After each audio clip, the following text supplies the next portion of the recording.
Welcome to the Mental Insights Podcast. This is your host, Brendan Catuli, and I'm here today with William Jiang.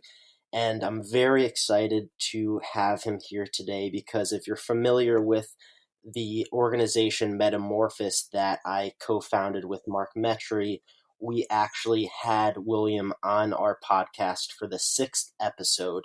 So it's very exciting to bring a new perspective from William's point of view, and he's going to offer a lot of great insight today. So this is my 5th episode for the Mental Insights podcast, and I'm going to give you a quick introduction about William, and we'll hop right into it. So William was a former psychiatry library chief at Columbia Psychiatry, and he now has become a best-selling mental health author of more than 70 books.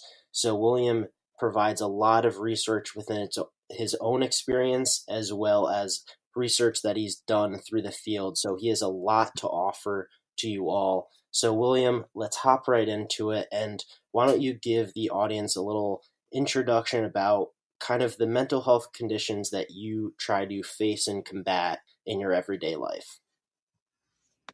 Okay, Brendan. Hi. So thanks. Good to be talking again. Just to start off, that's really cool that we're doing this again. So the question you had was what mental health issues I combat in daily life. So I currently take antipsychotic medication for schizoaffective disorder. They had my diagnosis wrong for about 26 years. They were saying I had paranoid schizophrenia. It turns out that it's actually schizoaffective. So that's why I guess I do better than the average person with schizophrenia. Writing 73 books and all that great stuff. So today I just wanted to give a little outline that's really the reason I started writing books, because the core philosophy of my patient library when I was at Columbia Psychiatry was psychoeducation. So psychoeducation is basically, it's really common sense, and it should be more widespread, I feel. You learn about what's wrong to make it right. So my schizophrenia, I've learned a lot of techniques to reduce the dose of medication effectively and just have a healthier lifestyle. Yeah. That's wonderful. And I think you have a lot of great insight since you've been able to see a lot of different treatments and techniques that you've been able to try to face and use throughout your life. I mean, to have a wrong diagnosis for 26 years definitely can put you through a lot of different experiences. So why don't you speak about some of the treatments that you've gone through and kind of some things that you saw and were actually beneficial towards treating your conditions? Okay, so I mean, beyond the schizophrenia, because of the dopamine D2 blockers I've taken, I also developed major depression over the past about 9 years ago. And then for 3 years, I was taking pretty strong antidepressant medications. But then basically I took for 3 months, even though I was taking strong antidepressant medications, I started becoming very suicidal. But I was writing a book, The Medical Librarian's Guide to Natural Mental Health. I was writing for other people. I never thought I'd get depressed in a million years. But I did become depressed, and the techniques in that book actually saved my life. That I was trying to help other people, but those techniques actually saved me. So, but what's worked for my schizophrenia in the past, and what continues to work, is a medicine called Navain or thiothexine. It's an old first generation drug that came out in 1968 by Pfizer. I still take it. It's really great for me, for my, especially paranoid ideation. What else? Yeah, I mean, I've had ECT, electroconvulsive therapy. I've had, I've been on pretty much almost every atypical antipsychotic there is. Haldol, I've done it all. But yeah, that's really where I am with that. And today I'm really hoping, and I'd like to talk about CBD today because it's becoming very popular with the young people. And I'd like to talk about my webpage, mentalhealthbooks.net, because I'm offering to the general public a page which has 17 points on it about how I basically overcame and cured my clinical depression. And I'd also like to talk about the fact that, like age and mental health, like, and how these days I feel that the older people are just basically, because of their diet and lack of technology, are actually better off than many of the young people these days.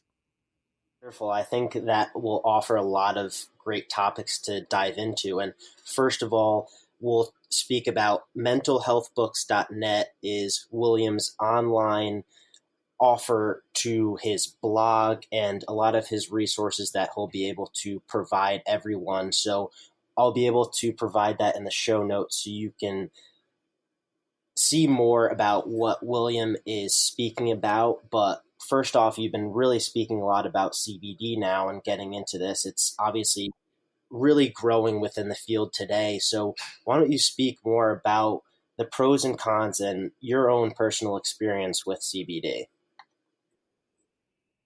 Okay, so I smoked CBD every night for more than about 3 months last year to treat a rare disease that I developed called tardive lingual myoclonus. It's a type of dystonia that made my tongue snap back forcefully into my throat while I tried to sleep. It was like a horror film every night. It was ridiculous. But so there were a few things that could help it. One thing that helps it is Benadryl, actually. But then the thing is, like, I was on 100 milligrams of Benadryl, which is a pretty big dose of that stuff. And finally, so the CBD really helped with this tardive lingual myoclonus, and I noticed it helped with. I mean, I was happier. It was great. I mean, I had a great experience with CBD last year. But then, because I was smoking it chronically, I did see a dark side to it. You know, and CBD, there's a lot of benefits to CBD if you smoke it occasionally, but if you smoke it more than just like once a month, maybe, or you know, you can really have some problems. So CBD can aggravate some medical issues like stomach acid and GERD, especially in the beginning. I've noticed because I have some stomach acid, and it really aggravated that. So I had to take like a proton pump inhibitor plus um, the other drug for the stomach acid. Anyway, so I was taking a PPI, Prilosec plus another stomach acid drug, and it really helped. But men may experience a decrease in fertility using any cannabinoid, even at low concentrations. They actually affect the Leydig cells in the testes, and so they kind of mess with testosterone synthesis and the functions, and also they degrade sperm quality and morphology, which is bad. It's not known if how CBD interferes with the development of the nervous system of a fetus or the mother's eggs. So the thing is, when a child is developing in the womb, in the amygdala, no, the amygdala, excuse me, the amygdala, there's a space for the CBD or the cannabinoid receptor. So my personal feeling is that it would affect the development at least of the amygdala, if not more. The CBD, because at the end of the day, it's a cannabinoid like THC, even, except it's more neuroprotective. Um, CBD is neuroprotective, and it's not habit forming like THC is, the active ingredient in marijuana that causes psychosis and is psychoactive. CBD is a drug that's metabolized in the liver, like any other, so it can have drug interactions with a few drugs. It's pretty rare. It's actually on the CYP C19 and the CYP3A4 enzymes more than any of the other ones. Um, but like THC and all other cannabinoids Like THC and all other cannabinoids, CBD is actually hepatotoxic. So it's toxic to the liver, and can cause an enlarged liver and spleen, which are medically called hepatomegaly, splenomegaly, and hepatosplenomegaly. I was actually diagnosed with hepatomegaly, mild hepatomegaly, after smoking CBD for 3 months. So, yeah. And like right now, I'm actually struggling with problems with my liver, in part because of the CBD, but also in part because I overmethylated with the B vitamins. So it was a bad combination. Well, thank you for sharing that. And I think there's definitely a lot of different ways that you can incorporate CBD, and there's obviously a lot of purposes and benefits, but it's great that you were able to show there are some causes and some effects that could happen if you do use it with the